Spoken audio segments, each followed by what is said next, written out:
API, informer pour changer le monde.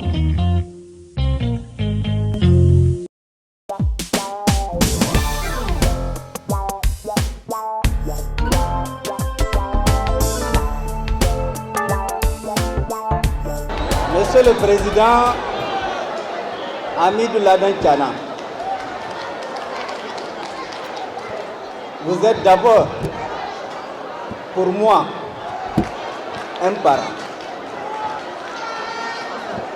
Nous avons eu, en des temps maintenant plus ou moins lointains, quelques contradictions qui nous ont séparés. Mais c'est avec une très grande joie que lorsque j'étais en exil à Paris, vous avez pris la responsabilité, pendant même que vous étiez aux affaires, de venir à Paris rendre visite à quelqu'un qui, malgré les contradictions, demeure quand même votre parent.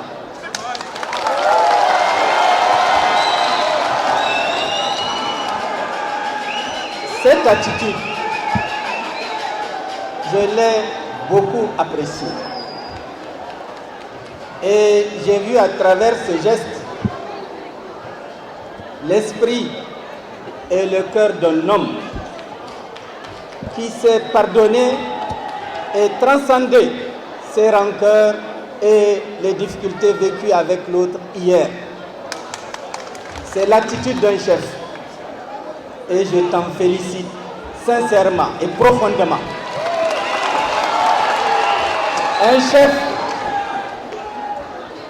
Un chef doit savoir pardonner. Un chef doit savoir s'élever.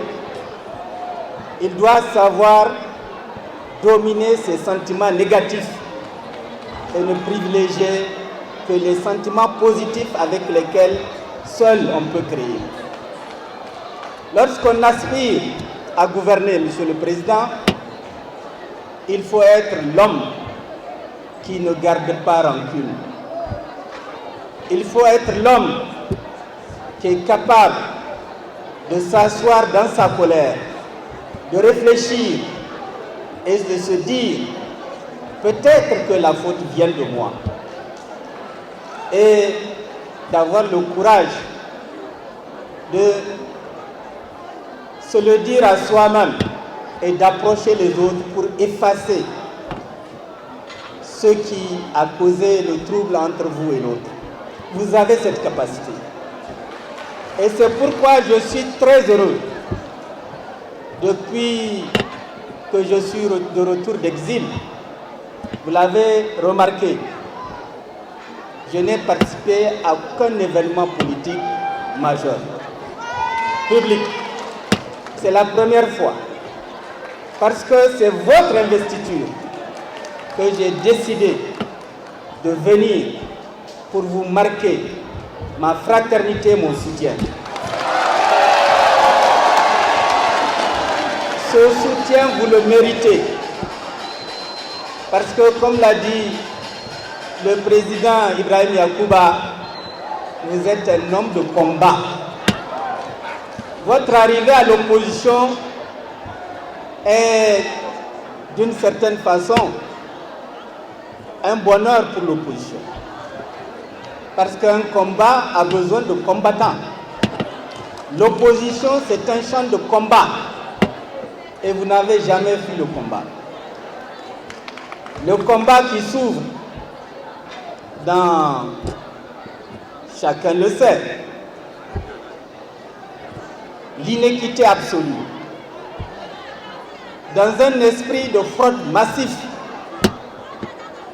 dans une volonté de contraindre les Nigériens à voter l'homme qu'ils n'ont pas choisi, à l'imposer par des lois scélérates et à nous amener dans un système de discrimination politique qui permet à l'un d'être en contradiction avec la loi et de dire que l'autre à qui on a inventé des fautes contre la loi, de ne pas être candidat et que l'autre soit candidat.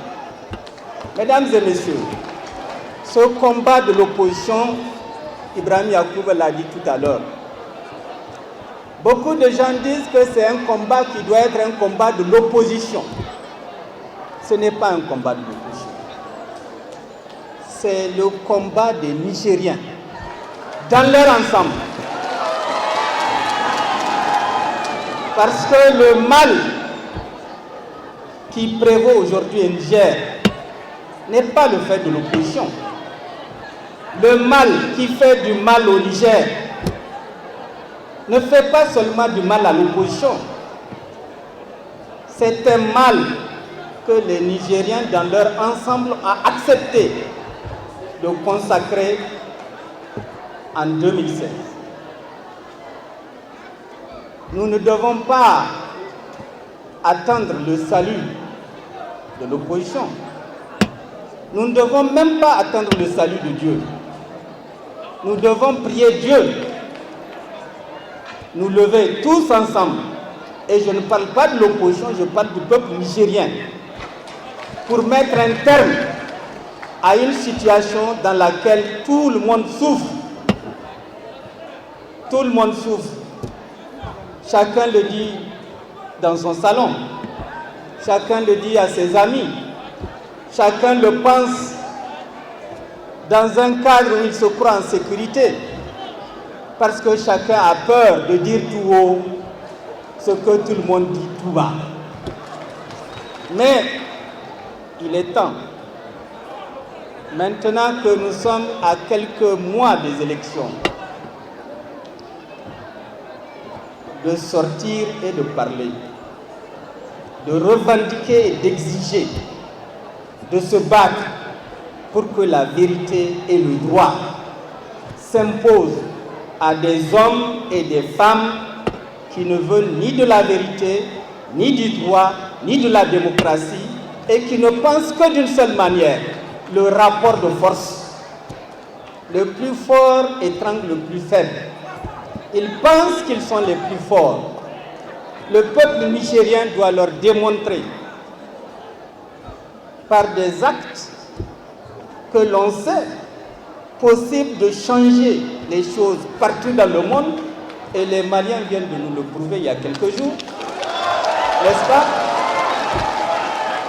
Que la liberté ne se gagne pas en étant tout le temps en train de prier Dieu de vous libérer du mal qui vous ronge. La liberté se gagne en se battant. Celui qui ne veut pas se battre mourra esclave.